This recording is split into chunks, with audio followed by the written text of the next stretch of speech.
नमस्कार साथियों। देखिए, बिहार लोक सेवा आयोग ने टीचर्स के लिए एक बहुत ही गुड अपॉर्चुनिटी निकाली है। टीचर्स रिक्रूटमेंट ऑर्गेनाइज करने वो जा रहे हैं, जिसके लिए एग्जामिनेशंस की डेट भी डिक्लेयर की जा चुकी है। 24 अगस्त से लेके 27 अगस्त के बीच में एग्जामिनेशन होगा। लेकिन मैं आपको एक चीज़ बता दूं कि ये जो एग्जामिनेशन की डेट है ये डेफिनेटली एक्सटेंड होंगी। ठीक है। और यहाँ पे देखिए जो नंबर है 1,70,461 रिक्रूटमेंट वो ऑर्गेनाइज किए करने जा रहे हैं। यहाँ पे देखिए जो हमारा प्राइमरी एजुकेशन के लिए जो टीचर हैं वो एक क्लास 1 से लेके 5 तक के अध्यापकों के लिए है। तो उसमें हमारे पास कितने पोस्ट हैं? अप्रोक्सीमेट 80,000 पोस्ट हैं। 80,000 पोस्ट हैं, ठीक है। और यहाँ पे ये चीज़ देखिए कि उनका जो बेसिक पे होगा वो 25,000 होगा। और उसके बाद जो अलाउंसेस हैं और अन्य भत्ते हैं वो उनको अलग से मिलेंगे। और आपको स्थायी एवं नई पेंशन न्यू पेंशन स्कीम के नियमानुसार ये सारी चीजें होंगी। 2 वर्षों तक आप प्रोविजन पे रहेंगे। और प्रोविजन आपका तभी क्लियर होगा जब आपका सेटिस्फैक्ट्री सर्विस रिकॉर्ड होगा।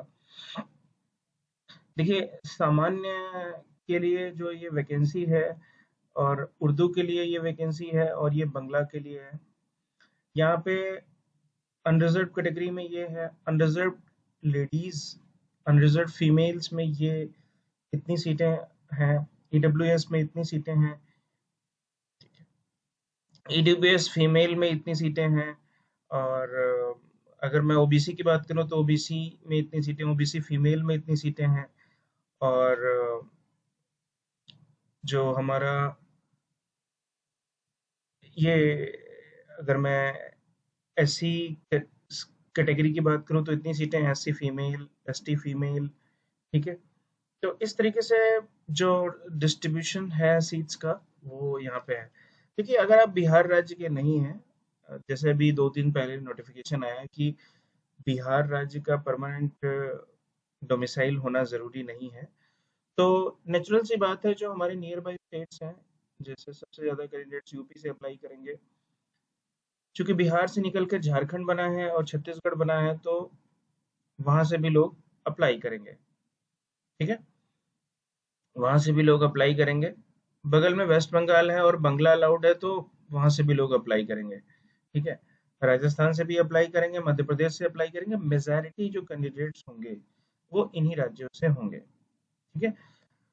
और मैं आपको यहाँ पे एक चीज और बता दूं कि कंपटीशन का लेवल तो बहुत हाई होने वाला है।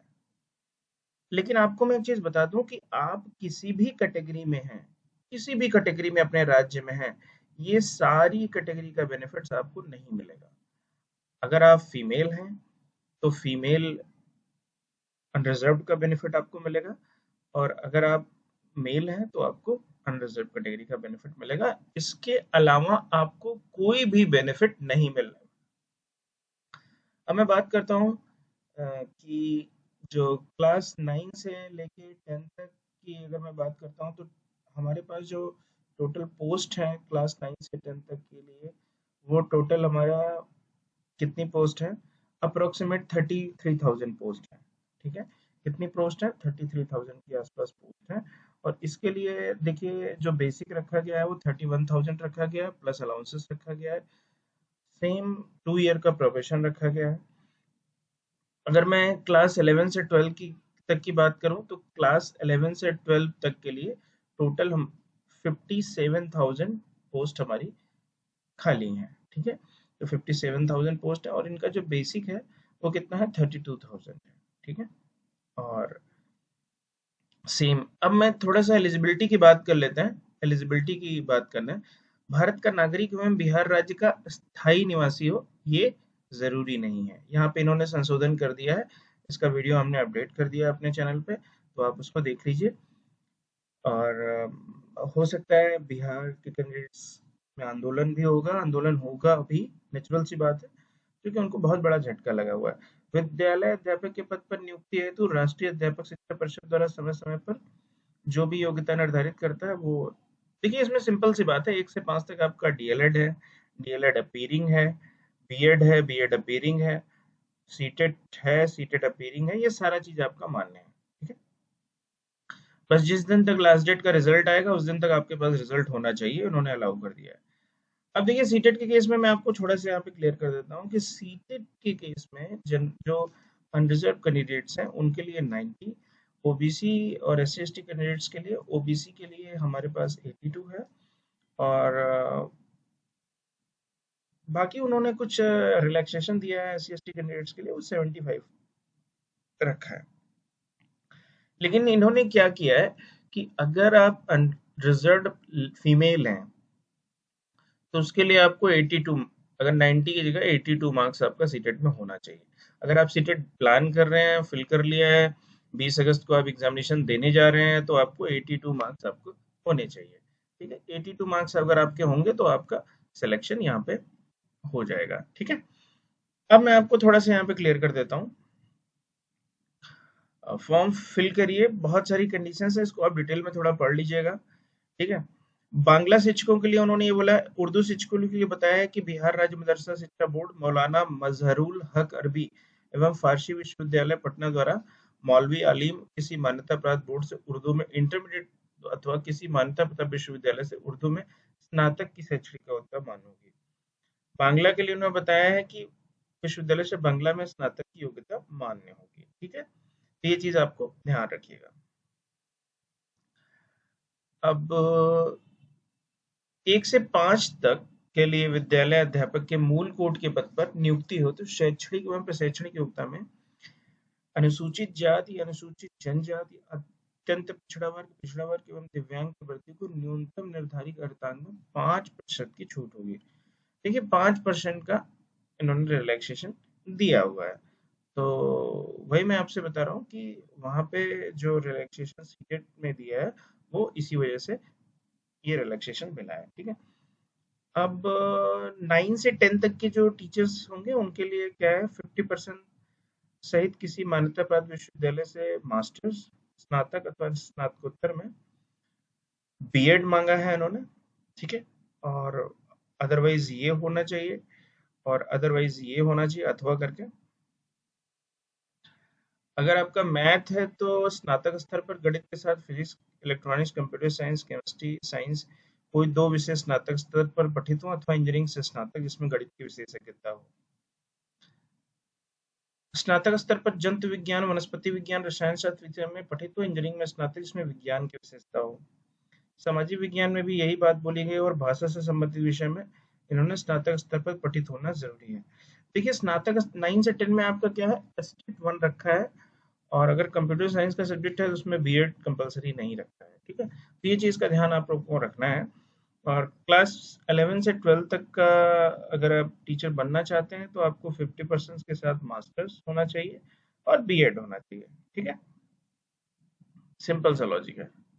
और फिजिक्स के साथ जो कॉम्बिनेशन दिया है, physics, electronics, applied physics, nuclear physics, chemistry के साथ केमिस्ट्री, बायो केमिस्ट्री, इकोनॉमिक्स के साथ economics, applied economics, business economics, commerce के लिए मास्टर डिग्री इन कॉमर्स और एमकॉम बोला है, बायोलॉजी के लिए बॉटनी, जूलॉजी, लाइफ साइंस, ये सब बोला है, पोस्ट ग्रेजुएशन लेवल पे होना चाहिए, मैथमेटिक्स, अप्लाइड मैथमेटिक्स। ठीक है, कंप्यूटर विषय के लिए उन्होंने ये बोला है कि बीटेक आप हो सकते हैं, और डीओआईसीए से ए लेवल किसी विषय में स्नातकोत्तर की उपाधि हो जाती है।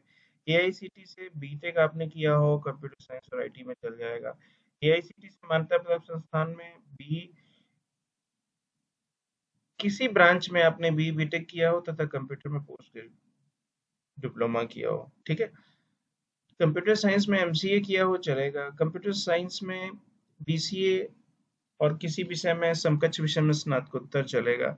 बहुत सारा रिलैक्सेशन दिया है, और ये लिख दिया है कि बीएड आपका कंपलसरी नहीं है, तो जो कंप्यूटर साइंस से जितने लोगों ने बीटेक किया है उनके लिए ये बहुत ही अच्छी अपॉर्चुनिटी है। ठीक है, अब मैं आपको यहाँ पे थोड़ा सा क्लियर कर देता हूँ कि जो स्नातकोत्तर में जो रिक्वायरमेंट है, ये जो सबसे इम्पोर्टेंट चीज़ है यहाँ पे, ये देखिए, ये बहुत इम्पोर्टेंट चीज़ है।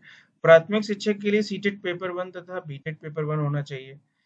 माध्यमिक विद्यालय के अध्यापकों के लिए state state teacher eligibility test, जो कि 10-11 साल पहले बिहार में कंडक्ट हुआ था और बहुत कम लोग क्वालिफाई हुए थे, तो आज की डेट में वो टीचर्स बनने के लिए एस्टेट पेपर 1 की एलिजिबिलिटी है। उच्च माध्यमिक विद्यालय के अध्यापकों के लिए एस्टेट पेपर 2 की उपलब्धि होनी चाहिए, ठीक है। अब देखिए यहाँ पे एस्टेट का एग्जाम बहुत पहले हुआ था, उसके बाद हुआ ही नहीं और बहुत कम लोग क्वालिफाई हैं, तो बहुत सारे कैंडिडेट्स यहाँ से फिल्टर आउट हो जाएंगे। अब मैं नंबर ऑफ अटेम्प्ट की बात करता हूँ, तो यूपीएससी ने नंबर ऑफ अटेम्प्ट बताया है। भैया नंबर ऑफ अटेम्प्ट से घबराने की जरूरत नहीं है, आप मेहनत करिए, इसी बार एग्जामिनेशन आपका क्लियर हो जाएगा, ठीक है। अगर आपका एग्जामिनेशन यहाँ से क्लियर हो जाएगा तो अगला एग्जामिनेशन आपका 5 साल 10 साल बाद आएगा, तब तक आप बोरेज हो जाएंगे, क्या फायदा आपको। तो don't do not worry about that, ठीक है। यहाँ से सारे लोग फिल्टर हो जाएंगे। देखिए प्राइमरी में तो सब लोग अप्लाई करेंगे क्योंकि बाहर वालों के पास सीटेट है, लेकिन जो जूनियर और हायर सेकेंडरी है वहां पे एस्टेट किसी के पास नहीं होता। ध्यान से देखिए, ठीक है। ये चीज आपको ध्यान रखना है। अगर आपके पास कुछ ऐसा चीज नहीं है तो सेल्फ डिक्लेरेशन आपसे देना होगा, ठीक है।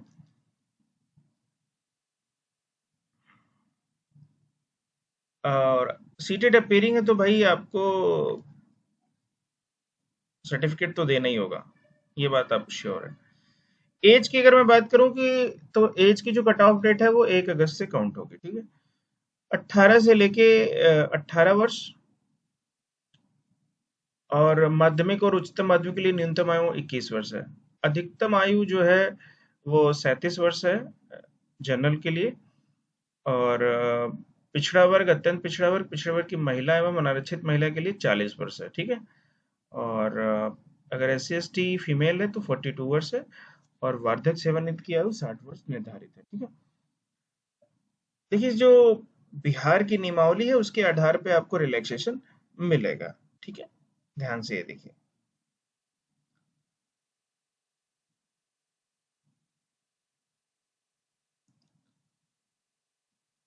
ये चीज का आप लोग थोड़ा सा ध्यान देखिएगा, ये चीज थोड़ा सा पढ़ लीजिएगा। 1/8/19 को जो शिक्षक पात्रता परीक्षा हुई थी उसके आधार पे जो कैंडिडेट्स हैं उनको कुछ रिलैक्सेशन दिया गया है, तो ये चीज आपको ध्यान देने की जरूरत है, ठीक है। अब मैं पेपर पैटर्न की बात कर लेता हूँ। देखिए जो लैंग्वेज एलिजिबिलिटी है, ठीक है, लैंग्वेज एलिजिबिलिटी वो प्राथमिक से उच्च माध्यमिक से सभी के लिए अनिवार्य है। 2 भागों में होंगे, भाग 1, भाग 2। भाग 1 अंग्रेजी भाषा सभी के लिए कॉमन होगा, और भाग 2 जो है वो हिंदी, उर्दू और बांग्ला लैंग्वेज में होगा। इस पद का अर्थात दोनों भागों को मिलाकर कम से कम 30% अनिवार्य है, लेकिन इनमें निगेटिव मार्किंग नहीं है। उसके बाद जो पेपर 2 होगा वो होगा, कौन सा होगा, सुपर टेट का इसको मान सकते हैं। इसमें प्राथमिक गणित, मेंटल एलिजिबिलिटी और जनरल अवेयरनेस, और क्या मिलेगा आपको, सामान्य विज्ञान, सामान्य जीव विज्ञान, भारतीय राष्ट्रीय आंदोलन, भूगोल एवं पर्यावरण आदि सम्मिलित है, ठीक है। सामान्य अध्ययन पत्र के प्रश्न प्राथमिक विद्यालय के पाठ्यक्रम SCERT से संबंधित होगी, लेकिन इसका स्तर उम्मीदवार हेतु निर्धारित न्यूनतम मात्रा के आलोक में होगा। तो भाई प्राइमरी के लिए आपका 2 पेपर होगा। वैसे ही जूनियर में क्या होगा, आपका 2 पेपर होगा। 2 भाग में होंगे, भाग 1 और भाग 2, ठीक है। अगर मैं 9-10 की बात करूँ, भाग 1 इसमें हिंदी और बांग्ला लैंग्वेज का चुनाव होगा, ठीक है। और भाग 2 सामान्य अध्ययन का प्रश्न पत्र है, जिसमें संबंधित होंगे प्राथमिक गणित, सामान्य जागरूकता, सामान्य विज्ञान, भारतीय राष्ट्रीय आंदोलन एवं भूगोल, ठीक है। तो सबका 2-2 पेपर होने वाला है, ठीक है। और 2-2 पेपर आपका होने वाला है, और दोनों पेपर में आपका जो भी रिक्रूटमेंट होगा उसके हिसाब से एलिजिबिलिटी डिसाइड होगी, ठीक है। अगर मैं हायर सेकेंडरी की बात करता हूँ तो 2 पार्ट में होगा। पहला लैंग्वेज होगा, सेकेंड दूसरा आपका विषय पत्र जो सब स्पेसिफिक होगा वो उससे रिलेटेड होगा, ठीक है। तो ये आप यहाँ पे चीज़ों को ध्यान रखिएगा, ठीक है। और MCQ होगी, ठीक है। और प्रत्येक गलत के लिए नेगेटिव नंबर दिए जाएंगे, ठीक है। ये चीज़ आपको ध्यान रखने की जरूरत है। जनरल कैटेगरी के लिए मिनिमम 40%, OBC के लिए 36.5%, और जो most economically most extra backward class के स्टूडेंट्स हैं उनके 34%, और SC/ST को उन्होंने 32% रखा है, ठीक है। ये मिनिमम एलिजिबिलिटी होगी। देखिए कोई इंटरव्यू नहीं लिया जाएगा, और अगर समान नंबर मिलेगा रिटन एग्जाम में तो पहले जिसकी उम्र होगी, उम्र में समानता होने पर, देवनागरी लिपि में वर्णमाला के अनुसार नाम होने पर उम्मीदवारों को वरीयता दी जाएगी, ठीक है, ध्यान रखिएगा। आवेदन करना बहुत आसान है, आप लोग ऑनलाइन जाइए और आवेदन कर लीजिए। देखिए इसमें आप घबराइएगा नहीं, नंबर ऑफ अटेम्प्ट 3 बार होगा, इससे घबराने की जरूरत नहीं है। आपकी एज जितनी निकल जाएगी जब तक तीनों अटेम्प्ट आप लेंगे, क्योंकि ऐसा नहीं कि हर साल एग्जामिनेशन कराने जा रहे हैं, इलेक्शन है एग्जामिनेशन करा रहे हैं। अगला जो एग्जाम होगा वो 5 साल बाद होगा, फिर 10 साल बाद होगा, आपको पता ही नहीं चलेगा। आप कोशिश करिए कि फर्स्ट अटेम्प्ट में एग्जामिनेशन को क्लियर करिए। जितने भी पेपर्स हैं एडवर्टाइजमेंट में देख के आप उसको बनवा लीजिए, और बनवाने के बाद आप उसको सारी तरीके से जो भी बिहार सरकार की गाइडलाइन है उसके अकॉर्डिंग करा लीजिए। अभी टाइम है, और अदरवाइज आपका रिजेक्शन हो जाएगा, फिर आप इसको सोचते रहेंगे। किसी के बहकावे में मत आइएगा, और किसी के बहकावे में आके कोई चीज गलत सर्टिफिकेट बनवाइएगा नहीं। कोई खुद पे बिलीव रखिए और खुद से आपका एग्जामिनेशन क्लियर करने की कोशिश करिए, ठीक है।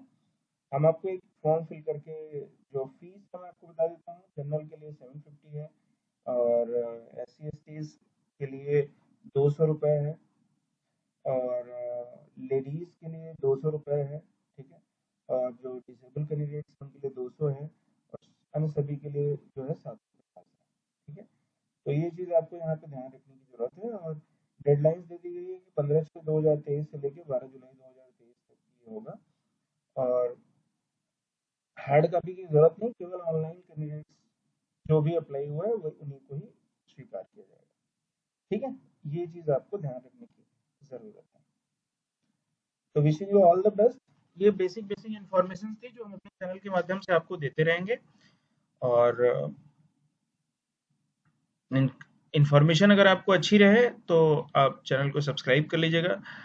प्रिपरेशन से रिलेटेड छोटी छोटी जो गाइडलाइंस हैं, कैसे क्वेश्चंस आएंगे, क्या सिलेबस होगा, और किस तरह की प्रिपरेशन होगी, प्रिपरेशन से रिलेटेड हम आपकी पूरी सपोर्ट करेंगे अपने चैनल के माध्यम से। तो चैनल को सब्सक्राइब करना मत भूलिएगा, शेयर करना मत भूलिएगा। और यही बात मैं आपको बता रहा हूँ, डरने की ज़रूरत नहीं है, आपको तो एक सीट चाहिए। प्रिपरेशन करिए, सिलेबस के अकॉर्डिंग तैयारी करिए, and do your best, selection जरूर होगा, ठीक है। ये बहुत अच्छी अपॉर्चुनिटी है।